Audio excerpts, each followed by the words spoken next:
Ma belle-mère m'a menacé d'expulsion parce que j'ai refusé de cuisiner pour son anniversaire, alors que ma fille était en soins intensifs. Bonjour à tous et bienvenue. Ceci est une histoire originale de Tales First, et nous allons plonger directement dans le vif du sujet. C'est parti. Ma belle-mère m'a menacé d'expulsion après que j'ai refusé de cuisiner pour sa fête d'anniversaire, alors que ma fille était en soins intensifs. Tu es tellement théâtrale, a-t-elle ajouté, comme si c'était normal. Je n'ai pas pleuré. J'ai agi. 3 mois plus tard, ma belle-mère vendait la maison parce que... Mais attendez, laissez-moi reprendre depuis le début. C'était un mardi soir, dans la banlieue d'Atlanta. Un de ces jours normaux, oubliables, qui ne paraissent normaux que jusqu'à l'instant précis où tout bascule. Cathy avait 10 ans. Gymnastique de compétition. Le genre d'enfant qui ne se contentait pas d'aimer quelque chose, elle l'attaquait, armée d'une queue de cheval et d'un emploi du temps millimétré. Le placard de notre couloir ressemblait à un petit musée de trophées. Du plastique doré, des rubans, de la poussière, une fierté que je pouvais à peine me permettre, mais que je payais quand même. Parce que lorsque votre enfant vous offre enfin un sourire qui donne un sens au monde, vous ne discutez pas la facture. Elle s'entraînait dans un complexe sportif à quelques pâtés de maison de chez nous. Le même chemin qu'elle avait emprunté des centaines de fois. Trottoir, passage piéton, feu vert. Allez. Ce soir-là, l'appel que j'ai reçu ne venait pas de Cathy. Il venait d'un inconnu qui a commencé par « Madame, êtes-vous sa mère ?» Et puis, le reste de ma vie a basculé. Une voiture l'avait fauché sur le passage piéton, un délit de fuite. Le conducteur a filé comme si la route l'avait personnellement offensé. Le temps que j'arrive à l'hôpital, mes mains tremblaient si fort que je ne pouvais pas signer mon propre nom sur le formulaire. Les infirmières bougeaient vite. Les mots sortaient de leur bouche avec ce ton calme et entraîné, celui qui signifie qu'elles ont dit ça 1000 fois et que ça ne devient jamais plus facile. Elle est stable. Elle est sous surveillance pour la nuit. Elle est en soins intensifs. C'est la partie que tout le monde imagine accompagnée d'une musique dramatique et de larmes au ralenti. Ce ne fut pas le cas. C'est arrivé avec des néons fluorescents, du café éventé, et moi, fixant mon téléphone comme s'il pouvait cracher un miracle. Puis Andrew a appelé. Mon mari, l'homme que j'avais épousé 1 an plus tôt parce que je pensais choisir la sécurité, une présence stable, un nouveau père qui aidait aux devoirs, qui venait aux compétitions, qui applaudissait le plus fort dans les gradins, comme s'il avait toujours été là. Son nom s'est allumé sur mon écran. J'ai répondu à la première sonnerie, et c'est la voix de Barbara qui m'est parvenue.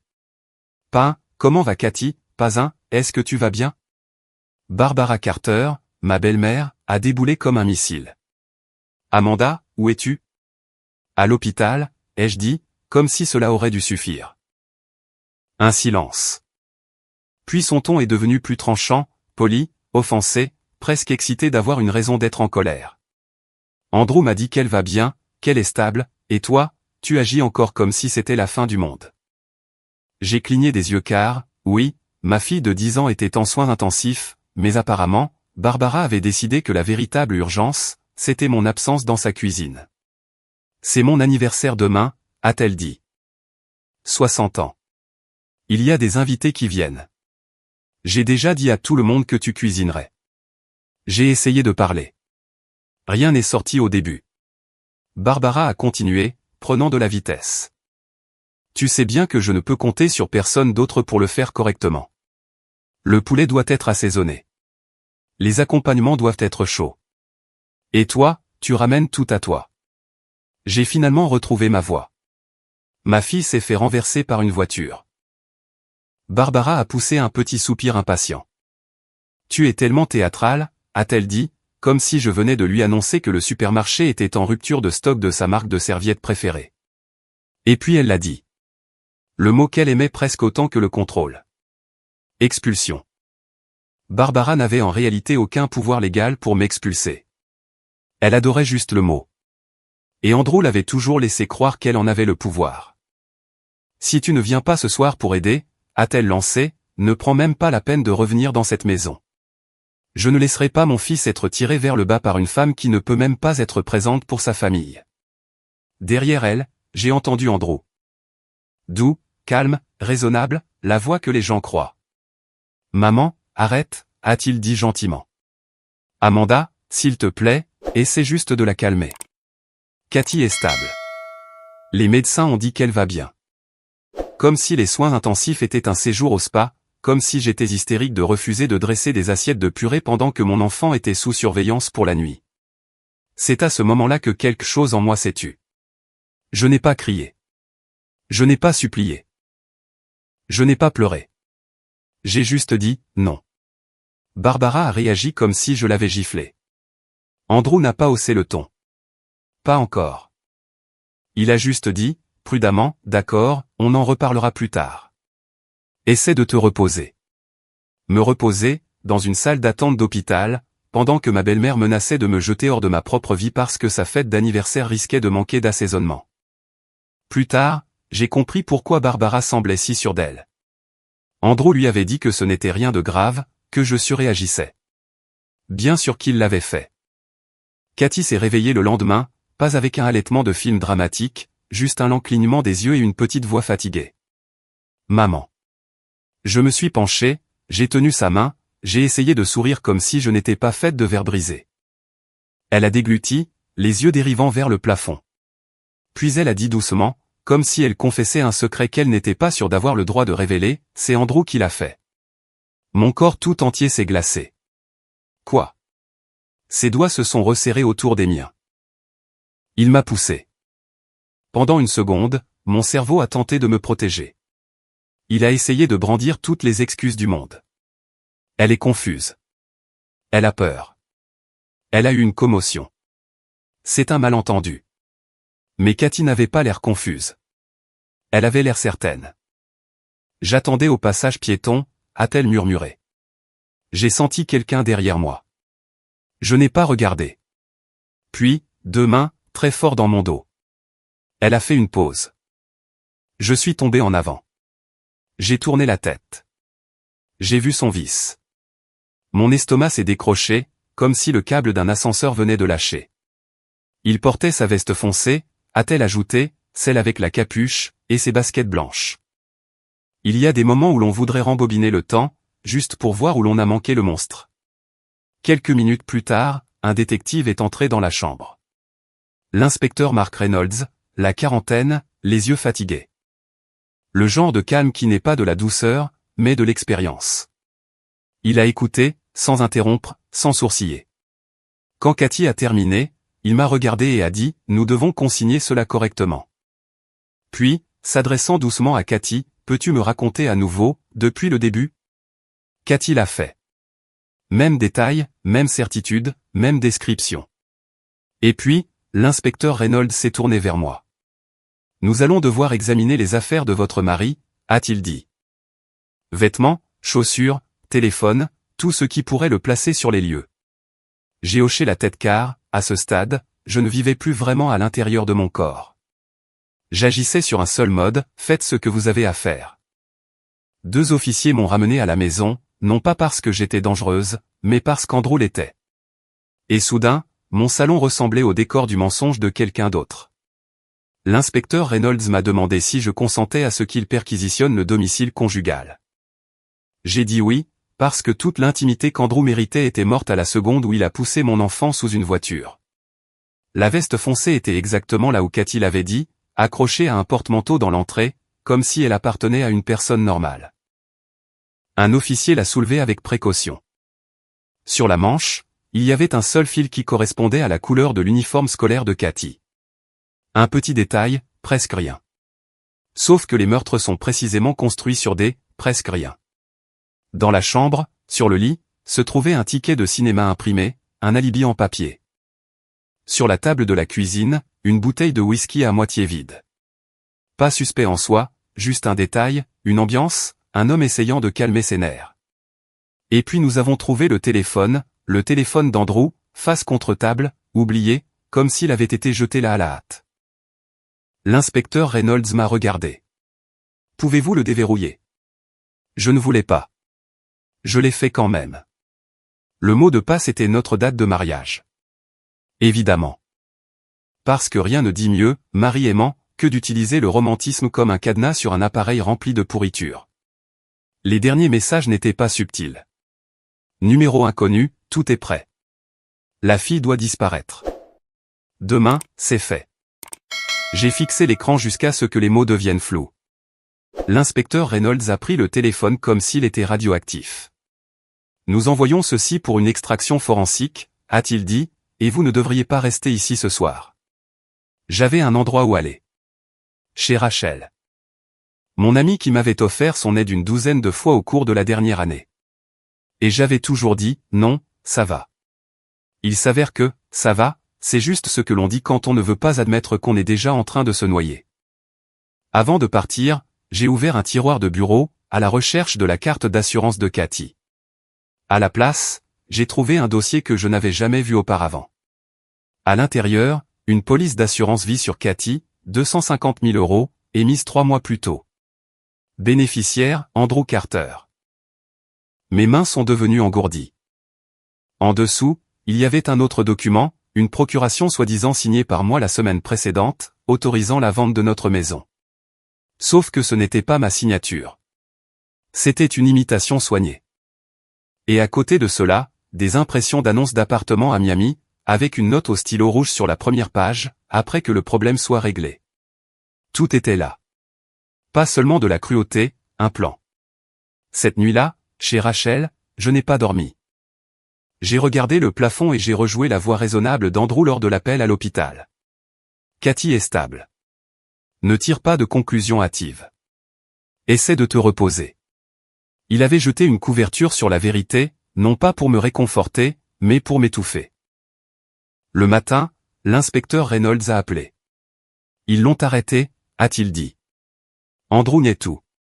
Bien sûr qu'il niait. Il a dit à la police qu'il avait été au cinéma.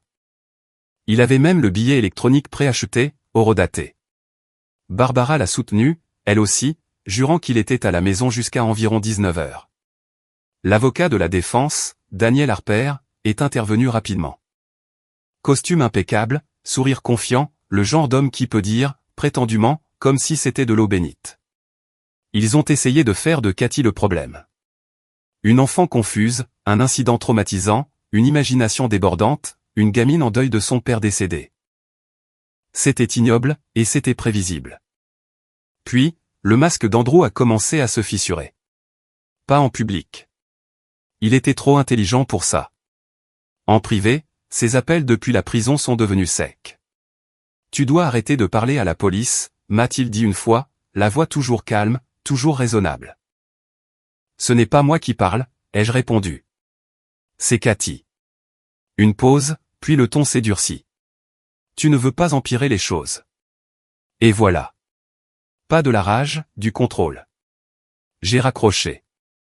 Et 2 jours plus tard, quand j'ai essayé de retourner à la maison pour prendre des vêtements, j'ai découvert que la menace préférée de Barbara était devenue l'action préférée d'Andrew. Ma clé ne fonctionnait pas. Les serrures avaient été changées. Barbara et Vicky agissaient vite, suivant les instructions d'Andrew. De la fenêtre de l'étage, une femme s'est penchée comme si elle m'attendait. Vicky, cheveux vifs, rouge à lèvres vifs. Un ventre qui annonçait son avenir comme un gros titre.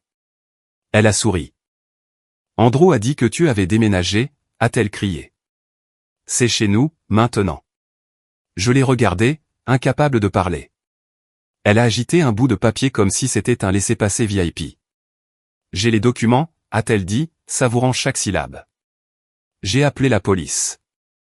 Un officier de patrouille est arrivé, a examiné la situation, et a fait ce que les flics font quand le droit de la famille devient compliqué. Il a soupiré. Madame, c'est un litige civil. Si elle prétend avoir l'autorisation et que c'est votre mari qui change les serrures, nous ne pouvons pas forcer l'entrée sans une ordonnance du tribunal.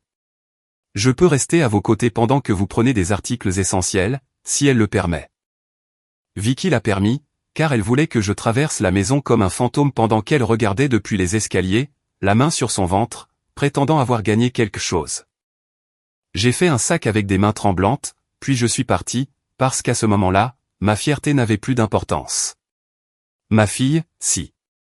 Les preuves n'arrivent pas toujours avec une bande-son dramatique. Parfois, elles arrivent en petits morceaux ennuyeux qui s'additionnent jusqu'à ce que la vérité devienne trop lourde à soulever. Les images de vidéosurveillance sont arrivées en premier.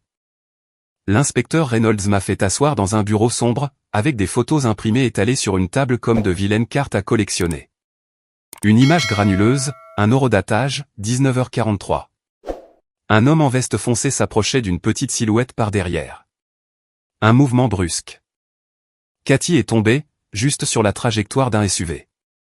Le visage n'était pas clair, mais la posture, la démarche, la carrure, les vêtements l'étaient. L'inspecteur Reynolds a tapoté la photo. Pas suffisant en soi, a-t-il dit, mais ça corrobore sa déclaration. Puis les résultats du laboratoire sont revenus. La veste foncée, des fibres compatibles avec l'uniforme scolaire de Cathy, des poussières de la route microscopique compatibles avec l'intersection. Les baskets blanches, une trace de terre distinctive correspondant à la zone du passage piéton. Et dans la poche de la veste, un reçu. Station-service à 2 pâtés de maison de la Seine. Heure, 19h33. 10 minutes avant que Cathy ne soit projetée dans mon pire cauchemar. Le reçu indiquait des cigarettes, un paquet. Andrew n'avait pas fumé depuis 5 ans.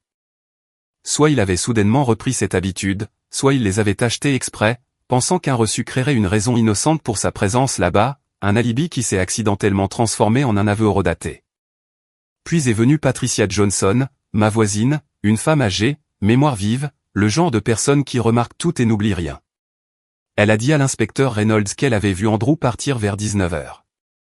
Il a dit qu'il allait au cinéma, a-t-elle raconté, mais il n'était pas habillé pour le cinéma. On aurait dit qu'il sortait pour faire quelque chose.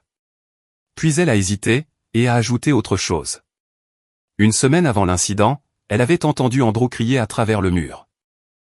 Pas le genre de cri de stress familial normal, le genre qui vous coupe le souffle une seconde. À cause de toi, elle ne fait jamais attention à moi, voilà ce qu'il a dit, a raconté Patricia. Cathy pleurait. Ce n'était pas un malentendu. C'était du ressentiment avec un compte à rebours. Puis la pièce finale est arrivée, de quelqu'un qui ne savait même pas qu'il la détenait. Un gamin tranquille nommé Ethan Miller, de la même école que Cathy. Il a dit à sa mère qu'il avait vu un homme traîner près du panneau des horaires de la salle de sport pendant des jours, prenant des photos et demandant à quelle heure l'entraînement se terminait. Sa mère a appelé l'inspecteur Reynolds. Ethan a identifié Andrew sur une photo.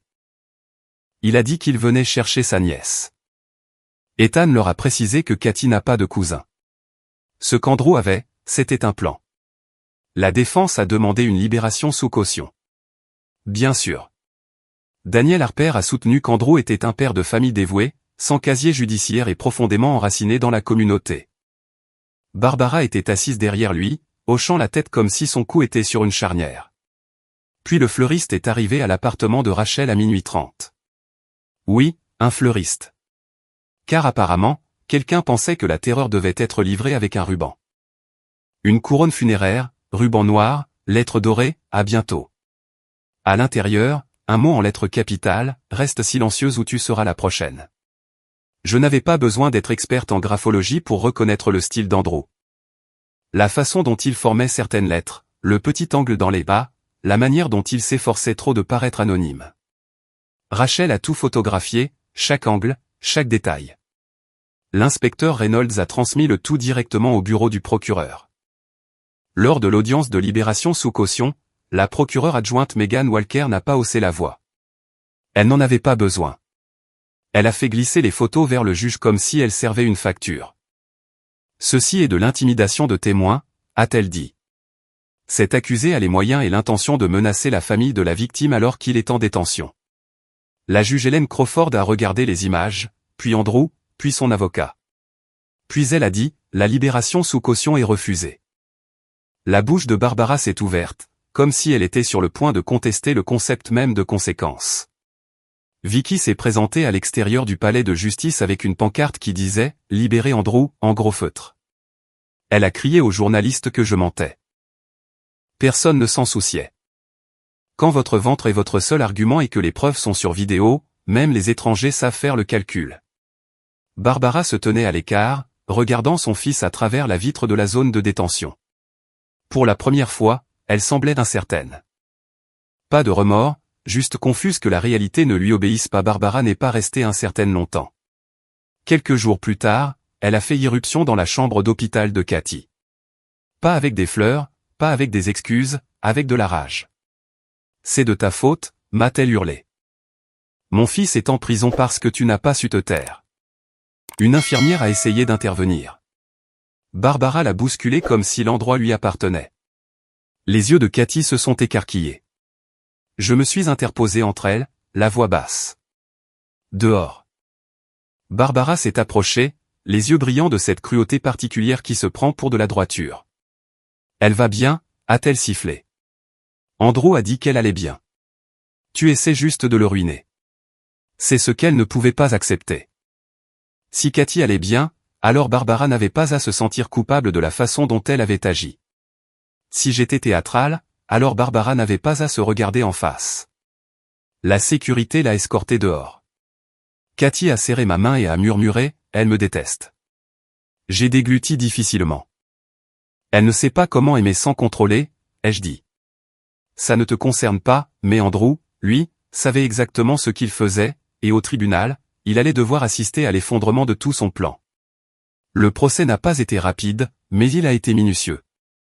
Un jury était assis dans un palais de justice qui sentait le vieux bois et la mauvaise climatisation, écoutant ma vie être disséquée comme une étude de cas. Cathy a témoigné, petite à la barre des témoins, la voix assurée. Daniel Harper a essayé les tactiques habituelles. Cathy, vous étiez blessée. N'est-il pas possible que vous soyez confuse? Cathy l'a regardé comme s'il lui avait demandé si le ciel était facultatif. Non, a-t-elle dit. Je me souviens. Il a tenté un autre angle. Votre père biologique est décédé. Vous avez vécu un traumatisme, parfois les enfants. Cathy l'a interrompu. Il m'a dit une fois, a-t-elle dit doucement, que je n'aurais pas dû naître. La salle d'audience est devenue silencieuse. Même l'huissier s'est agité. Puis Kevin Brooks est entré, le conducteur du SUV, l'homme qui avait fui la scène. Il s'était caché pendant des mois, terrifié d'aller en prison pour avoir laissé un enfant en sang sur le trottoir. Mais la culpabilité a une façon de vous ramener. Je l'ai vu, a dit Kevin, la voix tremblante. Dans mon rétroviseur, un homme en veste foncée est arrivé derrière elle et l'a poussé en avant. J'ai freiné brusquement. J'ai paniqué et je me suis enfui. Il a pointé Andrew du doigt. C'est lui. Andrew n'avait plus l'air calme. Sa mâchoire s'est serrée comme s'il mordait la vérité à pleines dents. L'analyste scientifique Shona Collins a témoigné sur les fibres, les poussières, la trace de terre, le reçu. Le docteur Michael Bennett a expliqué le schéma des blessures en termes simples et prudents, compatibles avec une poussée violente par derrière, pas une chute, pas de la maladresse, pas des jeux d'enfants. Le jury a écouté, puis il s'est retiré. Quand ils sont revenus, le président du jury s'est levé et a prononcé le mot qu'Andrew évitait depuis le début. Coupable. L'audience de détermination de la peine a eu lieu quelques semaines plus tard. À ce moment-là, la performance de mari raisonnable d'Andrew était usée jusqu'à la corde. La juge Crawford a parlé de préméditation, d'un enfant, de trahison au sein d'un foyer. Andrew était assis à la table de la défense, les poings serrés. Daniel Harper lui chuchotait quelque chose, l'exhortant probablement à montrer des remords. Andrew s'est levé pour sa déclaration. La salle attendait la phrase classique « Je suis désolé ». Il ne l'a pas prononcée. Au lieu de cela, il a craqué. Oui, a-t-il hurlé, assez fort pour faire sursauter les gens. C'est moi qui l'ai fait. Des halètements ont parcouru la salle. Même Barbara a émis un son d'étouffement, comme si son corps essayait de rejeter ce que ses oreilles entendaient. Andrew a continué, comme si un barrage avait cédé et qu'il ne pouvait arrêter le flot. Elle a tout gâché, a-t-il crié, en nous montrant du doigt, Cathy et moi. Amanda ne se souciait que d'elle. Toujours elle. La gym, l'école, les trophées. Comme si je n'existais pas, il a ri une fois, un rire sec et laid. Je voulais une vie normale, une vraie famille, pas élever l'enfant de quelqu'un d'autre. Le visage de Vicky s'est crispé. Andrew a tourné la tête vers elle, comme s'il attendait du réconfort, de la loyauté. Miami, a-t-il dit, presque fièrement. C'était ça, le plan. L'argent de l'assurance. Vendre la maison. Recommencer à zéro. Et voilà. Pas seulement des aveux, mais le mobile, en couleur. La juge Crawford n'avait pas l'air choquée. Les juges le sont rarement. Elle avait l'air fatiguée et à bout. Andrew Carter, a-t-elle dit, vous êtes condamné à 12 ans de prison d'État. Les adjoints se sont approchés. Andrew s'est tourné vers Vicky, les yeux interrogateurs. La bouche de Vicky s'est tordue.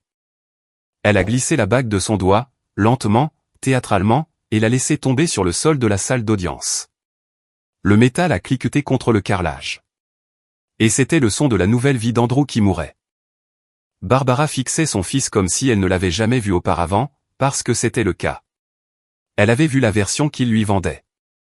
Maintenant, elle regardait la vraie. Pour en revenir au début de l'histoire, 3 mois après le verdict, Barbara vendait la maison parce que son déni avait finalement craqué. Pas la première semaine, pas le premier mois. Le déni a une longue durée de vie quand il protège votre ego. Mais après le verdict, les preuves, et la propre bouche d'Andrew explosant en pleine cour, Barbara ne pouvait plus prétendre.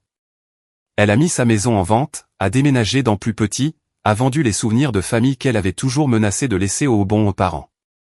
Il s'avère que la culpabilité se fiche bien des souvenirs de famille. À la même époque, j'étais assise dans le bureau d'une agence immobilière, signant mes propres papiers. J'ai vendu notre maison, moi aussi. Non pas parce que je le voulais, mais parce que la convalescence n'est pas gratuite, et la rééducation pédiatrique hors réseau coûte autant qu'une deuxième hypothèque. Les acheteurs étaient un jeune couple avec 2 enfants. Le père faisait sauter un bambin sur sa hanche pendant que la mère traversait l'ancienne chambre de Cathy. « Oh, waouh !» a-t-elle dit doucement. « Notre fille fait de la gymnastique aussi. Elle a 10 ans, comme Cathy. » J'ai hoché la tête, la gorge serrée. Dans le coin se trouvaient des boîtes de trophées et de médailles de Cathy, non pas parce qu'elle avait échoué, mais parce qu'elle n'avait plus besoin de prouver qu'elle comptait. J'ai pris une petite pile de médailles en double, celles qu'elle avait gagnées lors de compétitions locales, le genre que l'on collectionne quand on est talentueuse, déterminée, et trop jeune pour comprendre à quel point les adultes peuvent être cruels. « Prenez-les », ai-je dit à la mère. « Pour votre fille. Dites-lui qu'une championne a vécu ici. » Les yeux de la femme se sont remplis de larmes. Elle a hoché la tête comme si elle comprenait que je ne lui donnais pas seulement du plastique et du ruban. Je lui transmettais un morceau d'un rêve qui avait failli être assassiné. La guérison de Cathy n'a pas été spectaculaire. Elle a été constante. Bilan de santé, thérapie, réapprendre à marcher comme si le monde était à nouveau sûr, et finalement l'école, les amis, courir dans le jardin comme si rien ne l'avait jamais touché. Elle s'est complètement rétablie pour la vie de tous les jours. La seule chose qu'elle a perdue, c'est la voie de l'élite. Pas de rêve d'équipe nationale, pas d'horaire d'entraînement punitif, pas de pression pour devenir pro un jour. Son médecin l'a dit clairement, en loisir, c'est bien. La compétition d'élite ne vaut pas le risque. Cathy l'a mieux pris que moi.